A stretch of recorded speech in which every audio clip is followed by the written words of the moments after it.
Hey gang, we are back with Adrian from Bluegrass Hemp Oil, learning all about CBD. So let's just start with the basics. What is CBD? Right, so CBD is a naturally occurring compound within the cannabis plant. It's the predominant cannabinoid, that compound, within hemp varieties. So hemp varieties are going to be high CBD, low THC. THC is the one that scares everybody. It's the intoxicating cannabinoid. It's most popular, I guess, the one that people know the most about. Right. So, but again, hemp, high CBD, low THC. Marijuana, or the intoxicating version of cannabis, is going to be high THC, low CBD. Okay. Yeah, so that's going to be your difference. As long as you have more CBD than THC, you're definitely not going to get that intoxicating factor. And they're actually they're two different types of plants. So yes and no. Okay. So they're both cannabis. Okay. So they're both going to be cannabis sativa. It's really going to be whenever you get into the science of the plant, when you look inside in a lab, where you'll be able to tell the difference. Okay. In a resin-producing cannabis plant, so whether it's for marijuana purposes or for hemp purposes, you honestly can't tell the difference. You can kind of see a picture of it here. Yes. So that it does look very similar. So that is a hemp plant. That is a hemp plant. Okay. And so I don't know if you can really see I know. and if they can zoom in, but it is the little sticky sugary crystals on those is going to be the trichomes, and that's where you're going to get all of the cannabinoids and terpenes. That's where the therapeutic property lies, is in those little sugary crystals. So that's what we farm for. Okay. It's right there. Right there. Mm-hmm. So tell us about all the different, uses and benefits for CBD oil. And it makes it seem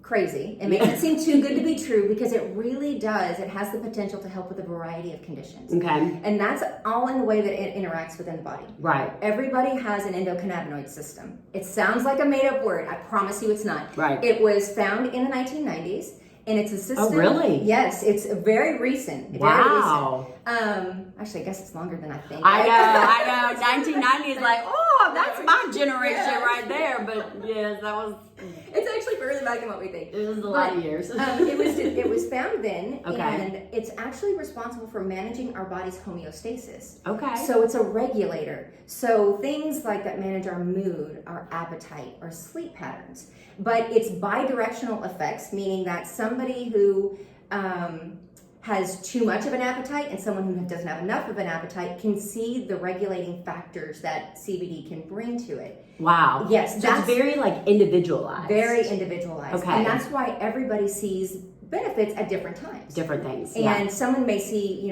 improved sleep pattern first, while others may see relief from that migraine, and then sleep pattern may come later. Yeah. Okay, that makes sense. And that's what I've been using CBD oil for about the past year. And I use it mainly to manage my stress and sleep. So I do a little in the morning to manage stress throughout the day, and then right before bed to help me sleep. And actually, most common, we get a lot of people coming in store or calling and ordering from us that use it for anxiety and for sleep regulation. Yeah. We had one consumer say that she felt it organized the files in her brain. Instead of them swimming around, it really allowed her to just take a deep breath and not have her thoughts kind of all over the place. Right. So, you use this with your son when he had epilepsy, right. a form of it, to manage seizures. What is, in terms of children and using this, do most people use it when there's that medical need? Or my daughter has, really bad anxiety. Right. And is this something that could potentially help her? Yes, absolutely. Well, I can't guarantee it. So right. No, absolutely. Everybody's different. But yes, it's worth a try. Believe in that. Yeah. And a lot of people will use it for treatment of something, but then there's others that will use it for preventative. Right. The best time to improve your health or to think about the future of your health is today. Is when you're healthy. Right? When you're healthy. Yes, Absolutely. exactly. So that you're not fighting or trying to get back to where you once were. Right. So whether it is, again, sleep patterns or anxiety, or even we've seen some success with kids with ADD and ADHD. That's what I was wondering. Calm that, helping them kind of, sit still for a little bit. It's been really beneficial. So we know about my son with epilepsy for sure. Yeah. I take it for migraines personally. I used to Okay. get them daily. Right. I would lose vision, the pain, the pressure, the nausea that comes with it, plus the migraine hangover. If you have migraines, you know what I'm talking about. It's so bad. It's awful. I don't get them daily anymore, but if I feel like there's another one coming on, I'll take a serving or two, and it keeps the pain away, it keeps the pressure, I keep the pressure. Right. The nausea goes away, and I keep my vision. Right. And that's just huge because I can still function, I can drive home, I can go take a nap, and I don't get that migraine hangover anymore. So I've seen different formulations of it. Is CBD transdermal? You can. There are some products that are transdermal. So that means there's lotions and things like that. There's different transdermal products that are out there, topical applications. So we have some, our relieving salve and our calming balm. They are literally just topical, site specific.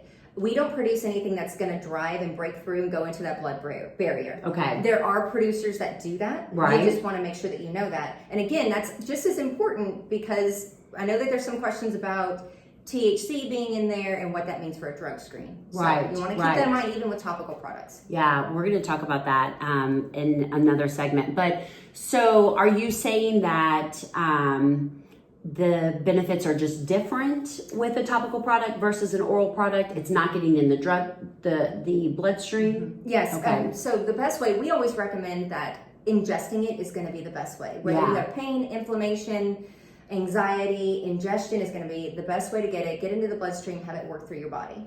When it comes to topical, sometimes you may have tennis elbow or your muscles are sore. It is a great way to kind of supplement your daily serving of CBD and using it from a topical. Again, site specific, it's going to be that location. If your knee hurts and you rub it on your hand, that's not going to help. It's not going to help. If your knee hurts and you take it, yes, you're in for it. So you kind of get the whole thing. The whole thing. Okay, good. Awesome. Well, I love that explanation of kind of what CBD is and what we can use it for. It sounds like it could be beneficial for a lot of different things. So good.